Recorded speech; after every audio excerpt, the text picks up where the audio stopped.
We're gonna have fun today.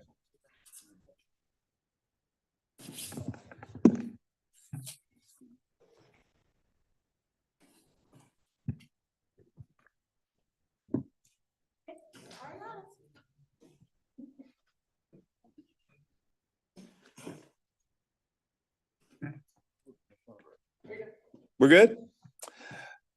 Good afternoon, everybody. It is 12:10. My name is Douglas A. Welton, and I am the chairman of the Charlotte-Mecklenburg Planning Commission. I'd like to welcome you to our Monday, June 10th, 2024 work session. We're meeting here at the Charlotte-Mecklenburg Government Center in room 267.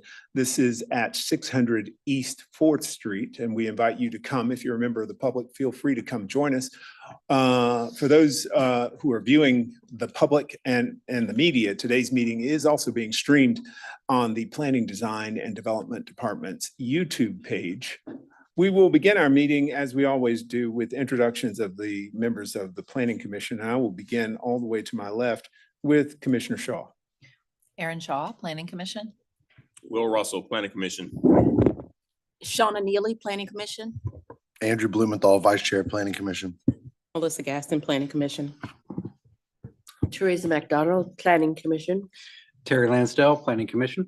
Robin Stewart, Planning Commission. Thank you very much. We will also do introductions of staff, and I will begin all the way to my left with Ms. Holmes. Monica Carney Holmes, Deputy Planning Director. Allison Craig, Planning Director. Candace Roy, Planning Staff. Al Knight, Planning Staff.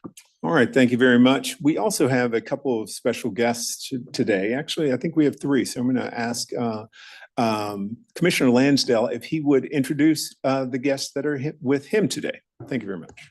Thank you, Mr. Chair. We appreciate the opportunity today.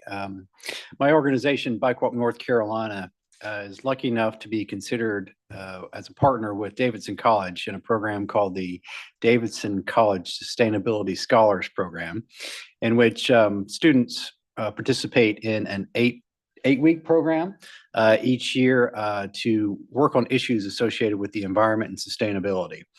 We have been lucky enough to have Naomi Janis and Lincoln Hayes join us this summer for their participation in this program. And their focus and work this summer will be associated with how transportation projects get funded in North Carolina.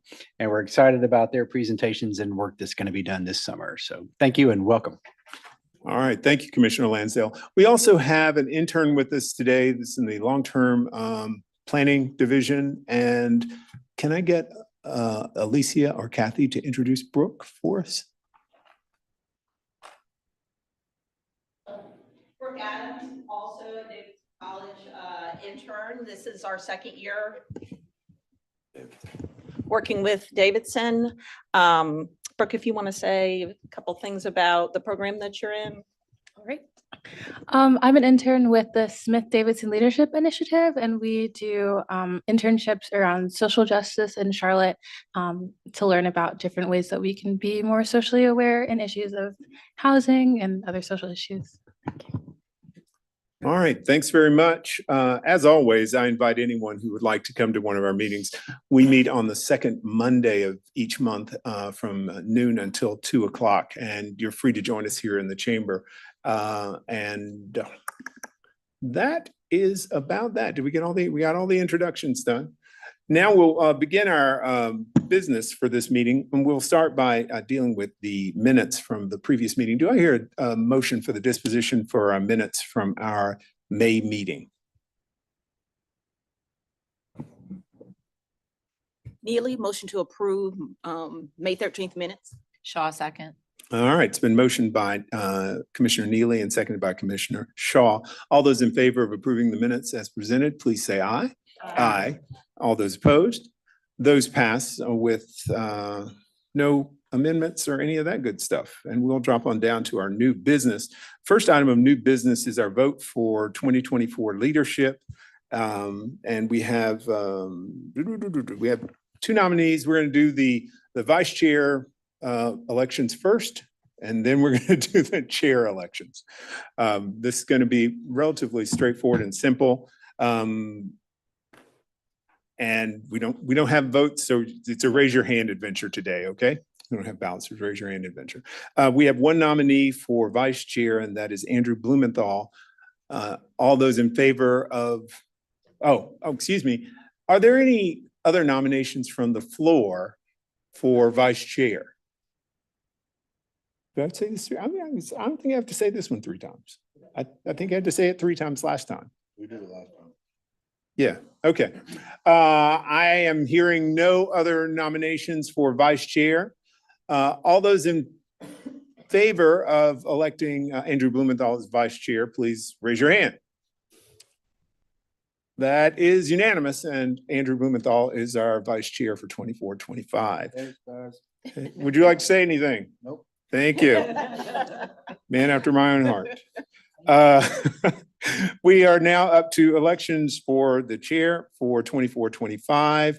Are there any nominations from the floor for chair? We have one candidate that's been put forward. That would be me. Are there any nominations from the floor? Hearing none, all those in favor of electing me as chair for 24-25. I don't know what, there's no script in front of me on this one. Oh, my name is electing Douglas A. Walton as chair for 24-25. Please raise your hands. That looks unanimous too. Thank you. Hey, me, would you like to say anything? No, I'm good. Thanks. All right. So we've gotten past that particular part of the business. We have 2 speakers with us today, or two different presentations.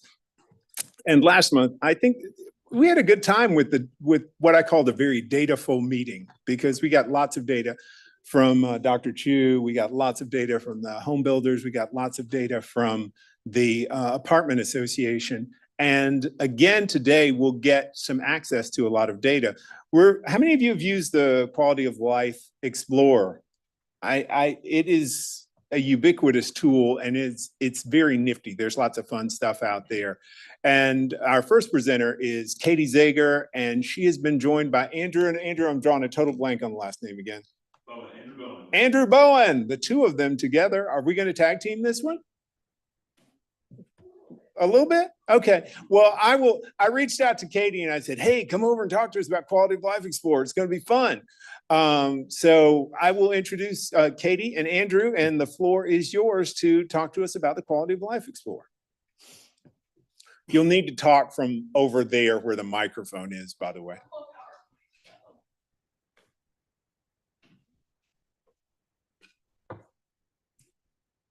All right. Hi, I'm Katie Zager. I'm a research associate at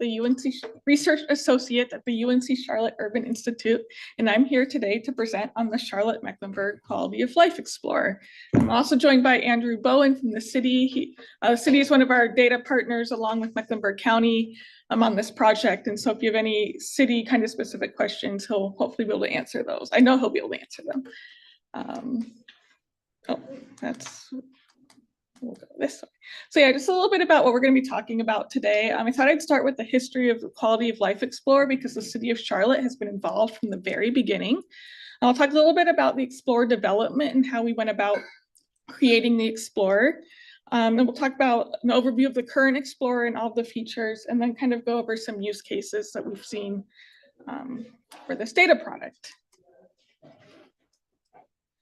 So the Charlotte-Mecklenburg Quality of Life Explorer started about 25 years ago as the Charlotte Quality of Life Study. It started with 73 city within a city neighborhood, so it was just kind of uptown in the surrounding areas. There were 20 variables, and it was a printed document. And this really kind of came from a request from the City of Charlotte Planning Department saying we really need some data to help us plan out our future projects. From 2002 to 2010, the Explorer expanded to cover the entire city of Charlotte. And at this point, yeah, it was a kind of a collaboration between the City of Charlotte and what was the Metropolitan Studies Department at UNC Charlotte. So we had 173 neighborhoods called NSAs, so neighborhood statistical areas. And so you'll see that terminology kind of thrown around the city quite a bit still, that people tend to use neighborhood statistical area, and then our newer terminology, the neighborhood profile area, pretty interchangeably. At the time, we also had used those variables, those 20 variables, to create an index and categorize neighborhoods as stable, transitioning, and challenged. And kind of discourse around that was that these labels, at that point we were labeling neighborhoods red, yellow, green. And if you know anything about kind of the history of Charlotte and some of those old redlining maps, it turns out those index maps looked very similar. And so that whole methodology went away. It used to be a static report that was posted online. It's still in existence. There's probably a link somewhere. I know I've got a bunch of copies in my office. It's about this thick, but that also went away. So about a little over a decade ago, so 2012, then the county came on board, and the Quality of Life Explorer was expanded to 462 neighborhood profile areas countywide. We eliminated that indexing in those labels. So the idea at that time was really kind of choose your own adventure when it comes to data, and you'll see that later in the presentation. And because it moved online, we were able to expand the size. There's now over 80 variables on an interactive dashboard. And the entire project is open data and open source. So all the source code for how to develop the dashboard, some of the documentation about how we put it together are all available online. And so other cities like Durham has a neighborhood compass that looks very similar to the Quality of Life Explorer because they came to our Explorer, really liked it, borrowed that code basically to create their own version. So today, as I said, we've got over 80 variables, 458 neighborhoods. So the 2020 census made us have to realign a few boundaries. So it shrunk just a little bit. But again, now it's countywide, including 7 different city and town jurisdictions. And so we've built up those partnerships to get that data. The report's updated annually. And now 10 years in, we have a really nice longitudinal data set from 2012 to the present. Again, this kind of choose your own adventure data philosophy where the users really get to explore and decide how they want to use the data. And we have an ongoing partnership, again, between the UNC Charlotte Urban Institute, the City of Charlotte, and then Mecklenburg County on this project. So here's kind of an overview of what the Explorer looks like. And so that's what it looks like today. And then kind of going back now about a decade, here's how we got to what you see now, kind of these guiding questions. So the first one's really, who is our audience? How do you define a neighborhood? What data to include? What Explorer features would address these questions? And the overall goal is really to make data more accessible and easier for people to understand. So really our audience kind of consists of 3 main groups. So we've got community members. And so that's people who just really want to know what's happening in my neighborhood. So those are people who might, kind of work for, or, who are moving to Charlotte and want to know where to live. People who are just joining, say, their neighborhood or a neighborhood organization wants to learn more about their place. We've got community leaders, which I include folks like you, the Planning Commission, and our elected representatives in this group. I really want to know kind of what is happening in my jurisdiction, or who do we need to serve, or where are the needs in the city. And then our kind of third group is researchers like me and my colleagues at UNC Charlotte, who really, especially now 10 years, have kind of want to dig into data and look at relationships and see why do we see what we see? How is this variable related to this variable, or how has it changed over time? And so there's been some interesting publications that kind of come from that. When it came to defining the neighborhoods, and we keep changing the boundaries a little bit, so I have 462 called neighborhood profile areas. Because we use the American Community Survey as kind of a big data source for us, all the neighborhoods have to be based on census block groups, which is a census geography. But because those block groups didn't align with what people necessarily think of as their neighborhood boundaries, about 10 years ago, we had a kind of a public engagement process where we drew boundaries combining between 1 and 8 block groups to kind of align what the city had been using, what people's perceptions of their neighborhoods were. And then you'll see this NPA geography used throughout city reports and publications. So the planning department uses it. I know on a tree study that was recently done, went ahead and used that NPA geography. So it's really been incorporated into a lot of aspects of city governance. When it comes to kind of thinking about what data to include, Again, we had these initial advisory groups kind of made of community members. So elected representatives, folks from the school system, people from the construction industry, to really help us determine what variables should be and identify specific sources of data. And really, the main criteria is that data must be available at the neighborhood or individual level, which is harder than you think. A lot of publicly available data is either at the county level or also even zip codes because it's easier to collect. And so we're really looking for kind of very granular data.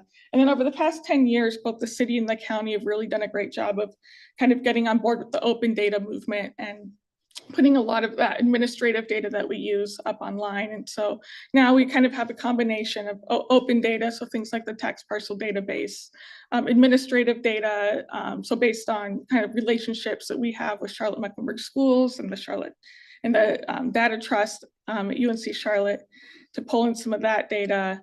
And then kind of, again, this aggregate level census data that's available.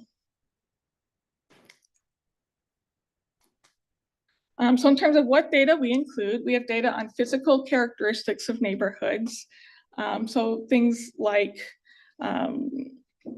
proximity to transit stations or pharmacies, street connectivity, those sorts of variables. We have data on the characteristics of residents, so a lot of basic demographics, things like education. We have data from Charlotte-Mecklenburg Schools about things like absenteeism, neighborhood school attendance, and test scores. And we also have data on activities taking place. So these are things like calls to 311, violent crime or property crime, things of that nature. We also have data on transportation infrastructure. So again, things like proximity to bus stops, street connectivity, access to parks and greenways, those sorts of variables. So I think most of you, I've said you've used the Explorer, so you might be kind of familiar with this bit. We'll go over all you can find on the Explorer itself. So it's mcmap.org/QOL. Again, this is what it looks like. If you scroll down kind of underneath the map in the data bits, we have a lot of information about kind of why this is important, kind of comparing some information about kind of comparing us to either past progress or peer cities. So kind of this how are we doing question, some nice fun did you know tidbits, and then both related variables and then additional resources. So for people who want to learn more. In the Explorer, you can there's two ways to really kind of find your data. So one is if you use that search bar, so that's the beginning of me typing in 2422 Ergel Road, it's a house. And so if you type it, in that search bar, it'll go ahead and highlight that neighborhood profile area for you. Yeah. And so this is kind of really for the people who just kind of want to know about their one neighborhood or share something. We also have the ability to kind of embed a map. So it will, you pick your neighborhood, and then if you zoom out, it'll show you kind of where everything is for the whole county. So you're able to embed that map. And then there's also the ability to select more than one neighborhood. So we've kind of got that 2422 Ergel Road neighborhood. And now we kind of look at, say we want to look at kind of the Derrida area as a whole. And so what the Explorer does is allow you to kind of manually click a group of neighborhoods, and then it will kind of aggregate that data, kind of give you both the piece of data information for that area as a whole. So that's kind of what you see at the top. And then kind of underneath, you see then information for each neighborhood within your area. One thing I did want to point out is that we'd include both normalized and raw data, and I think both are really important. The normalized data, so we usually normalize, dividing by things like housing units or population, because if we didn't do that, the Explorer would just basically show us population, more or less. Here's where there's more houses, or here's where there's more people. But kind of these, I'd say raw numbers are also important. So we provide them where we can, because sometimes there might be a change in something happening in the neighborhood, and it won't change the percentage a whole lot. So if we say Take single family housing, for instance. Say you add 100 single family units, but you also add 100 multifamily units. That percentage won't change a whole lot, but you can still see that there's been an increase in the raw number of single family units. So for some variables like affordable housing, especially where progress is very incremental, we want to make sure we're capturing that, even though it might not show up in the overall percentages. We also have, again, share maps, the ability to export then your whole neighborhood as a report. So if you are just going to a community meeting or need something really quick, we have a button. It allows you to basically create a PDF report. So it will be for whatever neighborhoods you have selected. So if it's one or if it's multiple, we'll aggregate that data and it gives you a nice printout that you can share really easily. So again, that was kind of thinking about our different users and what their technical abilities might be in terms of ability to gather and share data.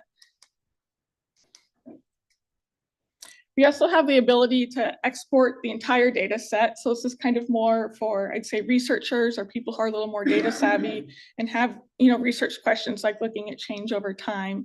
And so, yeah, you can download every variable. And because we have 10 years of data, it's about over 1 million rows. So, if you've got your data system, your statistical software can kind of help you sort through that.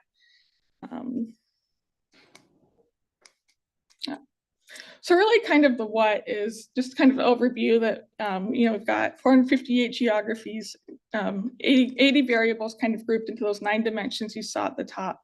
So we have character, engagement, housing, economics, environment, safety, education, health, and transportation.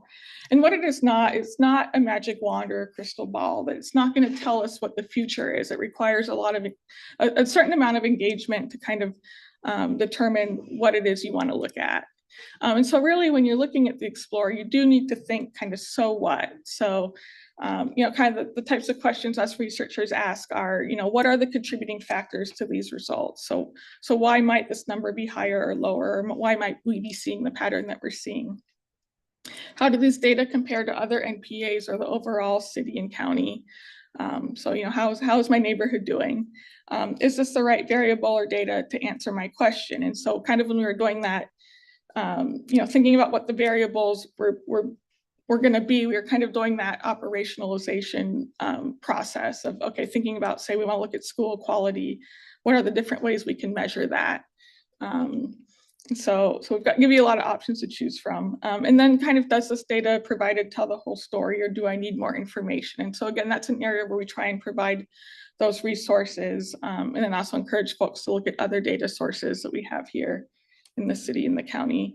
And then also their own lived experience, right? So connecting the data to what you're seeing on the ground, or connecting the data to what you're hearing in the community. And that's a really, really valuable source of expertise that data products like this don't necessarily capture, but the two work really harmoniously when you've got the right folks in the room and the right questions are being asked. So here's a few kind of use cases that we used. My colleague and I were recently on a phone call working with the Greer Heights neighborhood on some grant applications.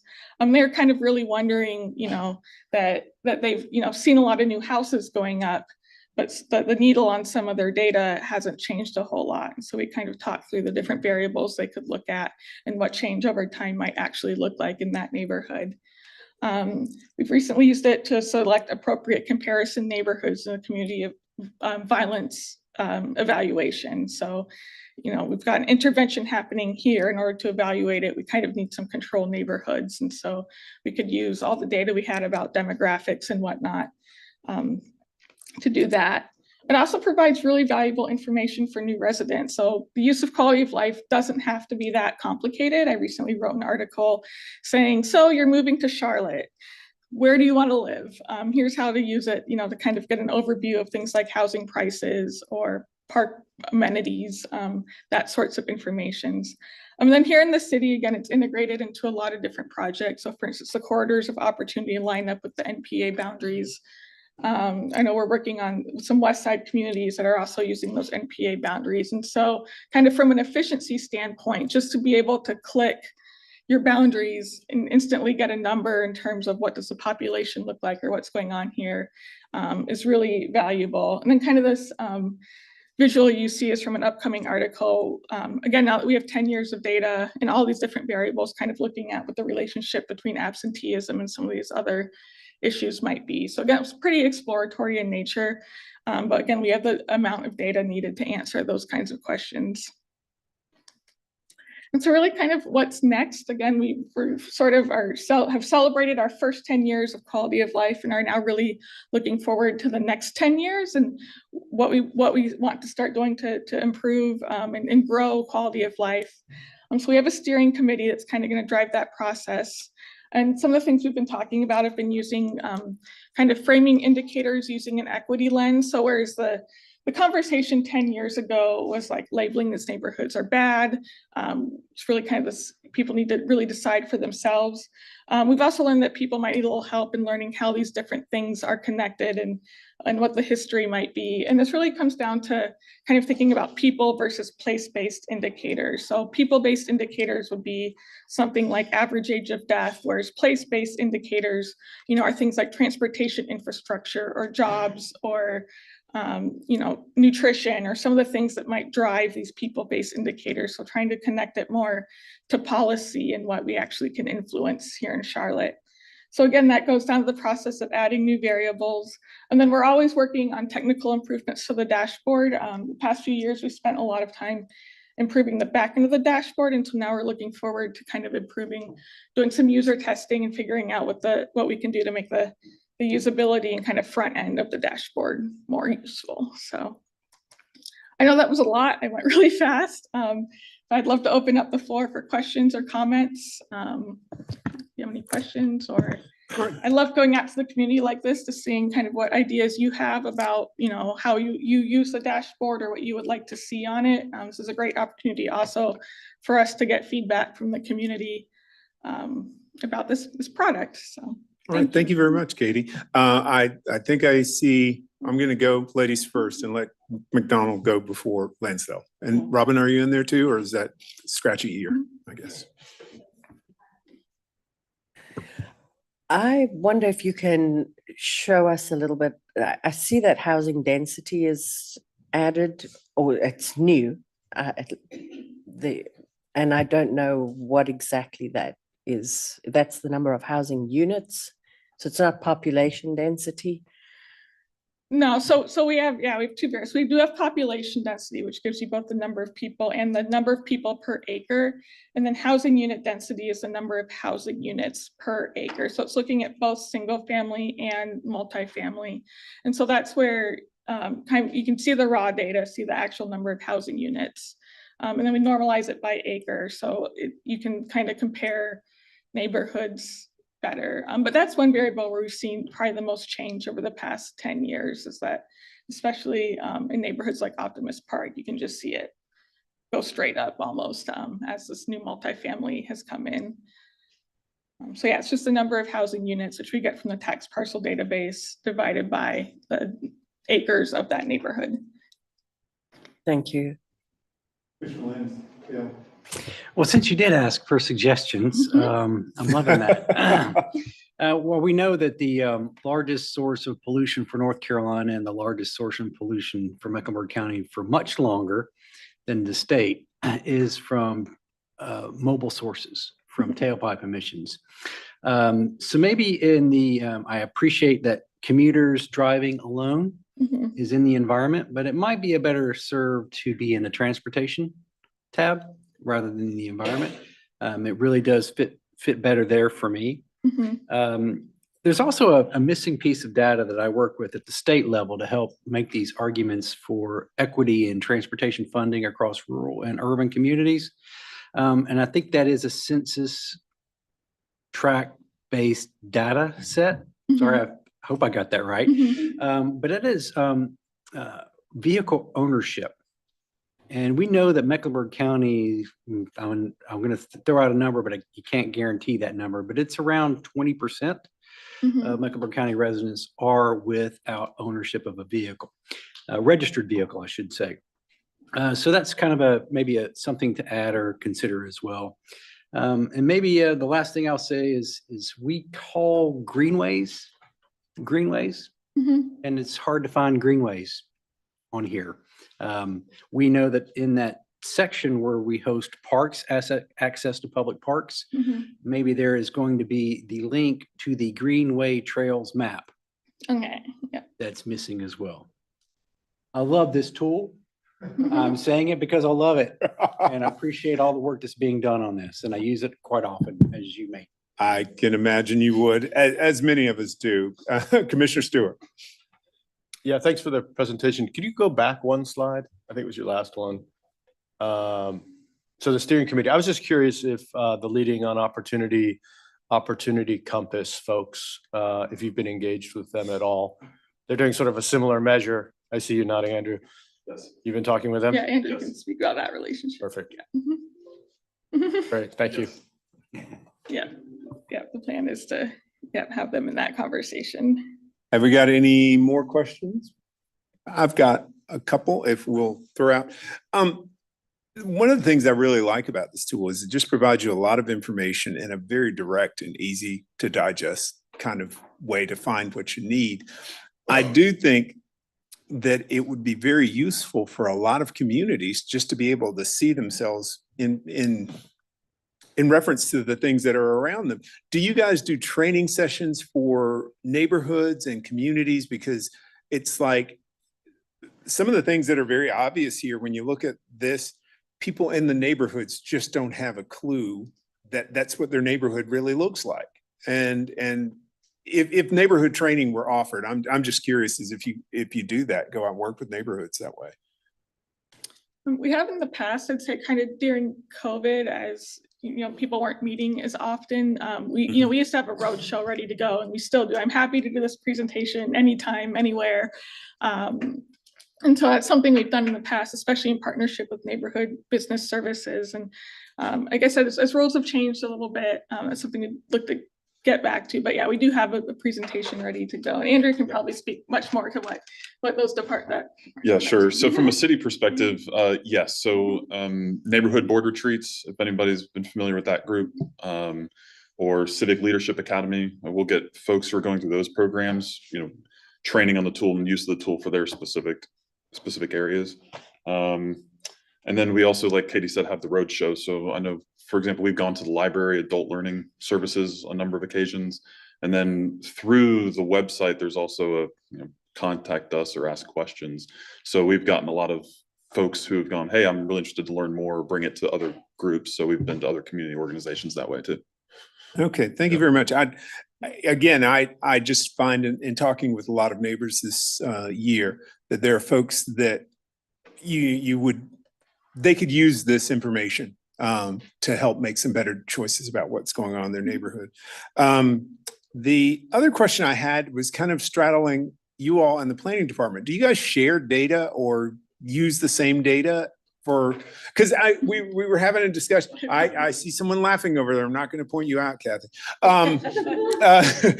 Because we were having a discussion about a recent text amendment, and I wanted to go find something, and there was a site I could find it from the planning department's point of view, and I was trying to find a confirmation on quality of life. So it's like, what's the sharing between QOL and Charlotte, the city, and Mecklenburg County, the county, so to speak? I have a lot of ways to answer this question. I'm going to start it by saying at least us in the city, we all laugh together when it comes to sharing data. So the Quality of Life Explorer is really meant to be kind of a starting place as we curated the data. So there's a lot of information that, for example, the planning department uses that we use the exact same data to process to create the visual of the Quality of Life Explorer. And what we try to do with Quality of Life too is make sure it's meaningful for anyone else who's going to be using it, whether it's, just to, hey, what's going on in my neighborhood, or how am I going to use this information to think about policy decisions? And so one of the things we're always looking for, and I think what you might be driving at, is how can we put something more in the Quality of Life Explorer that's a little bit more, not responsive, but answering a really specific question. So everyone understands what we mean when we say how many people live in an area. We can talk about population density very everyone in this room could probably say, yeah, population density, I have a really good concept of that. But when you talk about vacant land or impervious surface or all these other things that we have on there that are a little bit more nuanced, it's hard to get that deep on the quality of life explorer and make it meaningful broadly. But what we do is, yes, use the same information that the planning department uses for many of their purposes and process it on the quality of life side to be more broadly meaningful. So, and the last thing we want to do, which we're very deliberate about, is making sure we don't tell two different stories or that are in conflict with one another and the quality of life explorer as a product or anything that any department or researcher or anyone else who is putting out as a policy document or something to that effect. And I think I answered your question. Yeah. My battery's dying here. But, you mentioned vacant land, which was one of the ones that we recently had a text amendment talking about vacant land. The planning department had some data. It's Sunday afternoon. I'm trying to figure this out. So I go to quality of life. I get vacant land, but at a different level. So, and again, I had a specific question that I was driving at, and I understand that you guys are providing a broader viewpoint. And so, yeah, that I understand now. Yeah, and for, I think, really important context too, is the quality of life explorer, nothing in there updates any more frequently than once per year, but we roll the updates out. So about 3 times a year, fresh information is going to be in there. And when it comes to things that are based on the tax parcel database, like vacant land or the number of houses or the number of housing units, those data are updated every single day at the source. So for example, if the planning department is looking for an answer for something at the very moment for Allison, for example, they can go run a process on yesterday's data and get it at a very much finer level of detail than the quality of life explorer is intended to present. Okay. Yep. Thank you very much. I got any more questions from anybody? I will say that I appreciate the work that you all do. I think it's very important in providing a mirror to the community in terms of the basic characteristics that you guys capture. Obviously, probably like Commissioner Lansdale, I could probably get you in a room and say, hey, have you used this data yet? That sort of stuff. So watch out for him after this is over because he might just do that. Okay, all right. But we appreciate a great deal what you guys are doing as work. And again, for those of us who are, particularly those who are doing the zoning part of this adventure, this information comes in very handy. Thank you for the work you do, and thank you for the presentation. All right, let's give them a hand.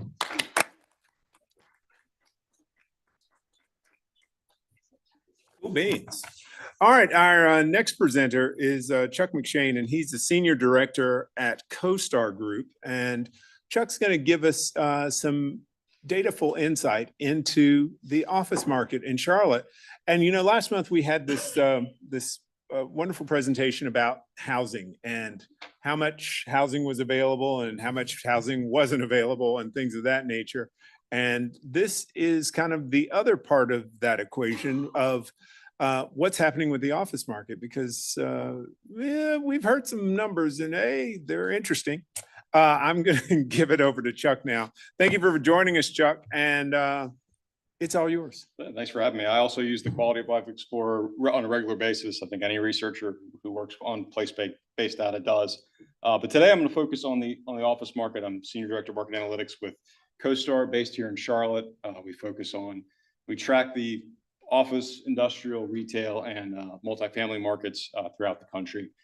And I'll start really by summing up. If I'm going to throw a lot of data at you, but I just want to sum up a few takeaways. If you leave here today, these are kind of the 4 key issues that we're seeing in the market. Some of them are new, some of them are older. Really, number one, we're seeing a trend of smaller leases in newer buildings. So move and shrink trend for office users here. And that's leading to a lot of challenges in the older office properties here. 2024 is bringing a little bit, if not optimism, a little more clarity to the market, because we're past the initial shock of COVID. We're starting to see vacancies plateau a bit, sublet vacancies at least plateau a bit. So we know what to expect. The pain's not past, but it's a little clearer. Looking forward out a few years, we're seeing new office construction underway now at a decade low.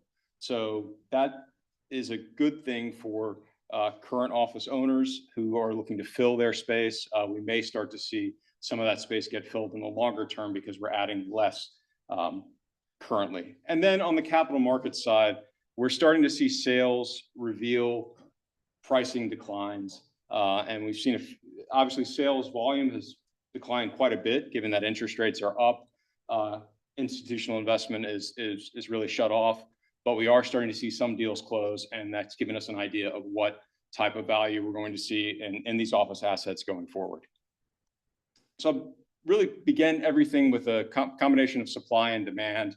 I like to break it down into each component of that because vacancy rates can show you the relationship between supply and demand, but changes in vacancy rates can show different levels of changes in each of those elements. So focusing just on the demand element right now, you see that Charlotte as an office market hasn't seen as deep a drop in demand as some others. In fact, it's among the top 10 in terms of office markets that have held up. So this looks just at the total square footage, the change in total square footage occupied of office space in each of these markets since 2019. So we've seen less than 1% decline in total office occupancy. Not quite as good as Austin, Miami, Nashville, Tampa, who've seen increases in actual office occupancy, but certainly not as bad as the national average or some of these other coastal markets where we've seen major drops in office occupancy. At the same time, Charlotte has seen the fourth fastest increase in the vacancy rate. So demand hasn't dropped that so much, but vacancies have risen, and that's largely a supply issue. And this chart puts that into focus, compares 2016 to 2019 with the last 3 years.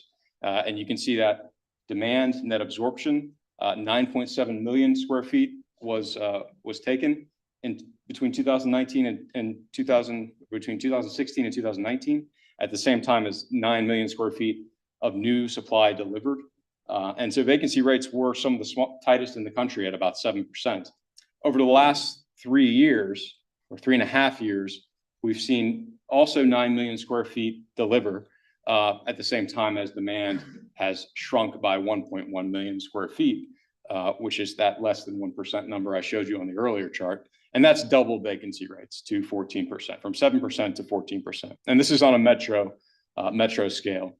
Our numbers are a little bit smaller than some of the numbers brokerages report. We include owner-occupied space, we include medical space, and this chart shows you if you strip out owner-occupied space and medical space, you can see that the vacancy rate's quite a bit higher. Medical office has held up pretty well.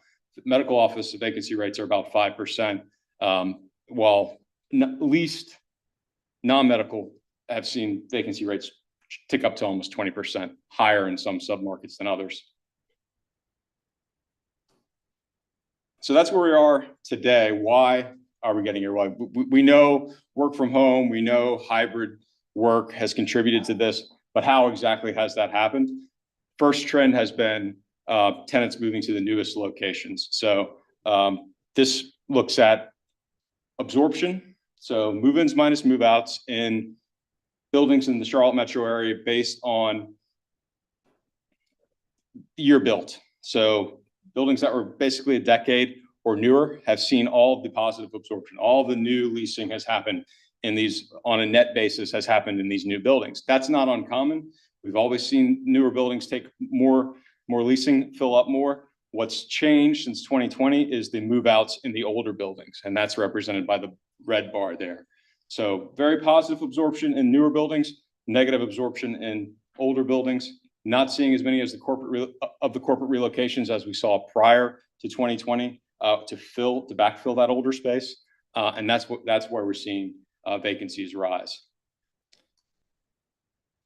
Trend number 2 is the average lease size is declining considerably.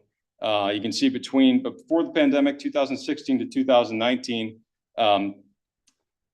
Average lease size was between 5,000 and 6,000 square feet, roughly. Since 2020, we've seen a focus on smaller lease sizes, about a 25% decline in the average lease size. No year over 4,000 square feet of average lease signing since then. So that's the number 2 trend that's contributed to less space being occupied. Put all that together, that means you're going to have to see more leases signed to fill the same amount of space. So this shows you that we've only seen, in terms of actual number of leases signed, the brokers are still busy. We've only seen a 6% decline in the number of leases signed in 2023 compared to the pre-pandemic average. But because those leases were 25% smaller on average, that led to a 30% decline in total leasing volume in 2023 compared to that pre-pandemic average.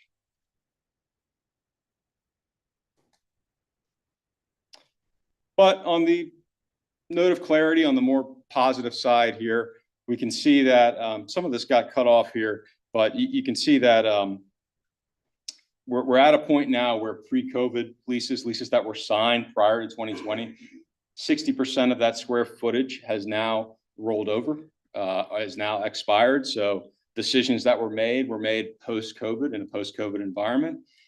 We have another 5% that's going to roll off in 2024, another 8% in 25. And then there's 21% that's still 2027 and beyond. But a lot of that space has already rolled over into the sublet market or is otherwise vacant. So Belk's headquarters, for example, is included in that 21%. They had a lease that didn't expire until 2031. They put that on the sublet market in 2021. And that's included there. So we know what to expect in terms of office needs, of office use needs. We're not dealing with a lot of pre-COVID leases that have yet to roll over. And that's why we've seen total sublet space really plateau over the last year. We saw it increase in 2020, 21, and 22, and it's plateaued at about 3 million square feet. It's still at an elevated level, but it's not increasing anymore after about 2023. Another somewhat positive outlook for the office market is that we've seen under construction space decline to 10-year low. So there's only a handful of projects that are currently underway. Nothing really breaking ground right now because financing can't be put together. Pre-leasing is still slow, but it's picking up a bit. But we do not have that much space under construction currently. We have about 1 million. This includes medical space, 1.5 million under construction, and really just a handful of projects. So as these newer buildings fill up, we'll start to see office tenants, large users, start to focus on the top of the second tier of buildings and hopefully begin to fill those up. And a lot of those buildings you've seen put considerable capital investment into amenity spaces, new retail on the ground floor to bolster their case for that, spec suites to bolster their case for capturing that top of the second tier trophy space slice of the market. At the same time, we've seen asking rents hold up fairly well. We're still seeing around a 2 to 3% increase in asking rents on square footage basis for direct space. But what's happened in the last year is that sublet space, the longer it stays on the market, the older that space is, the more discounts are happening in that space. And that's, I think, more indicative of what we're going to see in the market going forward. Newer space is going to continue to command high rates, high TI packages as well. And sublet space and older space is going to continue to get more commodified and discounted as we go forward. I think we're also going to start to have to focus less on the work from home environment, back to office mandates as a driver of office use. I think it's going to go back to more traditional measures, which is office using employment growth. Growth in office using employment is going to drive office leasing. It's not rocket science, but we've seen that flatten over the last year, and really professional and business services hiring has backtracked a bit. So it's basically been flat since 2024. since the beginning of 2024, the addition of new office using jobs. We saw, this only goes through April. The Charlotte Metro data only goes through April. We had a pretty positive jobs report in this regard on Friday at the nationwide level. So we'll see how that filters down. But office using growth as a driver of office use is going to, it has flattened out a bit. And one of the responses we've seen is owner users have begun to consolidate more of that space, more of their employees into space that they own rather than leasing that space. And you can think about, you rattle off a number of employers that have done that here in Charlotte over the last several years: Ally, Duke Energy, Bank of America more recently, Wells Fargo, a number of others, shedding leases, reducing their real estate costs to save money and consolidate into space they already own or buying space new because, well, they want to control their own space that their employees work in, or they can get a good deal right now on office space. And with that in mind, this really got, I'm not sure what happened here, but the purple line here shows total sales volume, a real drop off in total sales volume. The blue bars are institutional private equity and REIT sales. And you can see how in 2023, that slice of the market, those buyers have entirely exited the market. The green bars are private buyers, so private funds, family offices, those types, buying smaller deals. That's the bulk of the market. But owner users, so companies buying offices that they want to occupy themselves, have become a much larger segment of the market. More than 26% of sales and of sales volume in 2023 came from owner users in the Charlotte market. That was the highest percentage, highest share on record. So one of the reasons they're doing that is because institutional buyers are gone, and number two, they can get a good deal on office space. And so we've started to see that pricing discovery happen. The decline in the values start to roll over. It's going to take a while to work its way through, but just a few deals that we've seen close. The Johnston building, for example, 45% decline in sales price since 2019. Centene was 31%. Vanguard's purchase of the Centene building was about 31% below the tax assessment. Three Water Ridge, 57%. Esplanade, which is rumored to be a apartment redevelopment, about 27% down. The one area where prices held up well were these owner user sales, and this one in York County, Sunbelt Rentals purchase of this Innovation Point building in the Kingsley area there in Fort Mill. Only about a 5% drop. So in a lot of ways, these owner user sales can be win-wins for office buyers who want for businesses who want to control real estate, who want to get a good deal on a building, and also for owners who want to sell at a bit of a higher price. But this is going to continue to roll through as we see more and more deals close, more and more sales close. The decline in office volumes will become more apparent. So with that, I'm happy to answer any questions. Thank you very much, Chuck. Wow. Lots of stuff there. Do we have any questions from anybody? Commissioner Stewart, you get to go first. Hi, thanks for the presentation. It was great. I'd say a quick question on the sublet market. I think you said there was 3 million square feet of sublet space out there. Is that cannibalizing the sort of second tier building rentals or leases? In other words, people who are interested in sort of Class B buildings are attracted to the sublet market?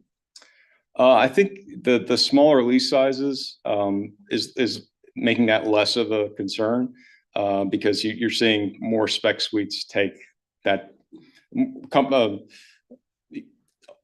Building owners invest in spec suites for that 3,000 to 5,000 square foot user. And I think those are getting leased up more than the sublet space, which tends to be much larger blocks. Thank you. Anybody else got a question? Commissioner Blumenthal. Again, Chuck, thank you for the presentation. And I apologize if I missed a slide that went through this, but are there any, I mean, I think you see a lot of the downsizing, the consolidation here in Uptown, right? But are there any of the suburban office markets, whether it's Huntersville Airport, State Line, South Park, that are doing kind of better than the others, and any insight as to why that might be? I think if you look at pure vacancy rates, airport, university, even the Ballantyne area are seeing as high vacancy rates as Uptown. It's really more of an age of property and a placemaking issue there, I would say. So the older, anything built before 2000 is struggling. Anything built after that is after 2015 is doing okay. I will say there's a lot more opportunity for redevelopment and conversion of the old office campuses. It seems to be easier to do conversion to multifamily in the suburban areas than Uptown. At least that's where we're seeing more of those sales happen. Which kind of leads to the next question. We've talked about it frequently, both in this room and outside, about potential conversions, right? We have all this empty office space. Can you do something else with it? And I think we are generally aware of the challenges of doing so, especially in the high-rise buildings. But you did just show one on the screen, right on Tryon. Are there any others that you are aware of, whether it's hospitality, multifamily, or anything else right now? None that I'm aware of right now. I think you have to get the basis down to a lower level to be able to support conversion. I'm sure there's other conversations that have been happening now, but nothing I'm aware of. Awesome. Thank you, Chuck. You're welcome. Anyone else got a question? I have 3. Thanks, Chuck. The first question, I guess, from our perspective, is there a policy change that could occur from city or county government that could possibly affect the downward turn in things? Or is the market just going to be the market regardless of what the city and the county says is going on here? I mean, I'm sure there's people who focus more on the policy side that can tell you more specifics. I would say the market's going to have to work itself out longer term. I think it's starting to, as you see the construction starts shutting off.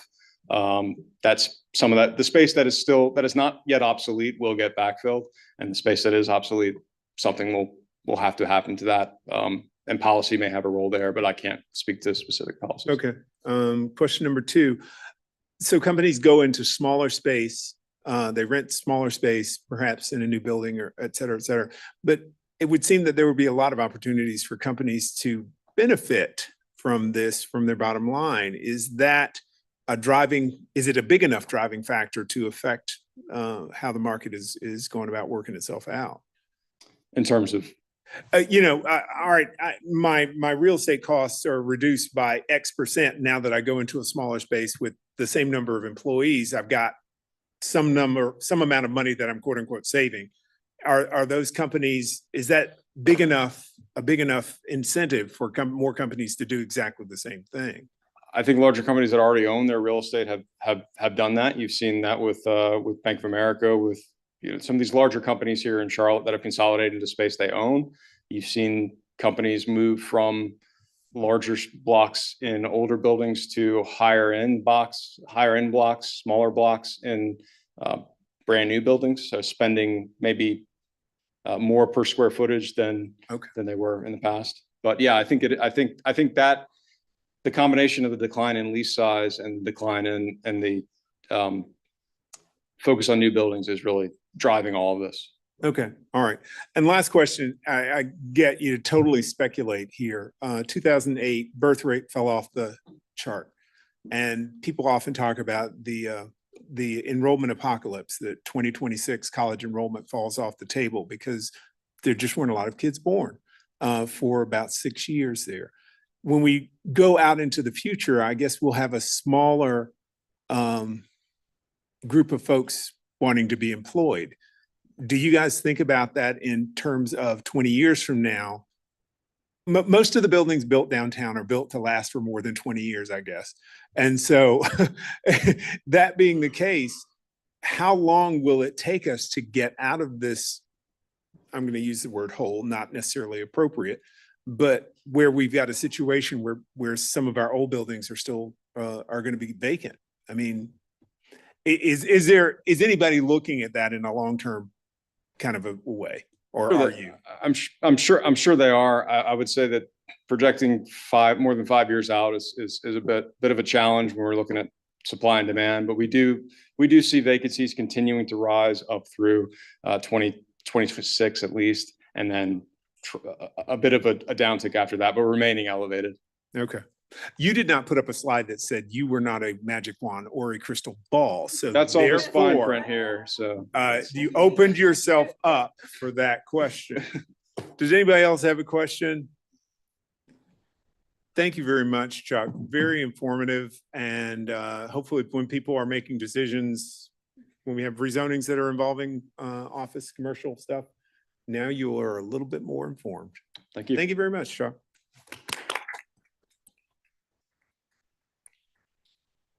Next item of business is that we have an update on the text amendments that are in flight. And are you guys figuring out which one of you is going to do this? Or is it already a done deal? No, it's a done. I'm gonna give it. I was just Okay. clarifying. Okay. Yeah, so this is just meant to be a general update on the text amendments as they move through. So we will have the cleanup 3 text amendment going for to council on Monday, June 17th. So next Monday. We'll also have, so last week we had two public meetings around the compact development tool. That was filed. It will go to hearing this coming Monday as well, next Monday, June 17th. And then you all have scheduled, for those of you on zoning committee, a special zoning committee meeting on the 20th. And then that is proposed to go to a council vote on the 24th. So that will be the compact development tool, just as a reminder for everybody. That is the tool that we see being used in a large percentage for 2-acre plus development within the city and the ETJ where it is permitted. We also will be working over the summer and into the fall around a phase 3, what we're calling phase 3, which is a residential supply text amendment that will include a long list of tweaks to our neighborhood 1 zoning districts that will include everything from uses, so triplexes, stacked quads, townhouses, and where they may be permitted more or kind of constrained based on their proximity to corridors and transit lines and neighborhood, community, and regional activity centers. Also included in that will be a discussion around cottage courts. We've been having some good meetings with people who are really interested in cottage courts and how we may allow them in more locations. We have yet to see one come out of the ground or go through rezoning. So I think that's something we want to focus on. And then also accessory dwelling units and kind of looking at where we are in this moment in time and how can we get more accessory dwelling units as a way to provide gentle density. We're also having conversations as part of that with our Housing and Neighborhood Services group and the affordable housing team there, just to do a good audit of what else are we missing and do we need to add other tools to the toolbox that may be a part of that conversation. So that will come to you this fall once council comes back in session in August. We'll be spending again this summer really deep diving, doing research around those text amendments and what they may look like. As part of it, I think I mentioned to you all, but we are embarking on some additional townhouse study and work. We'll be looking at performas for townhouses for 3-unit and 5-unit, land acquisition, land availability, and how to kind of make sure that our tools are matching what we're allowing and what can be on the ground. So if anybody has any questions, I'm happy to answer them. Or Allison chiming in too if need be. So feel free to ask away. Thank you very much, Monica. We've got Commissioner Shaw. You got one?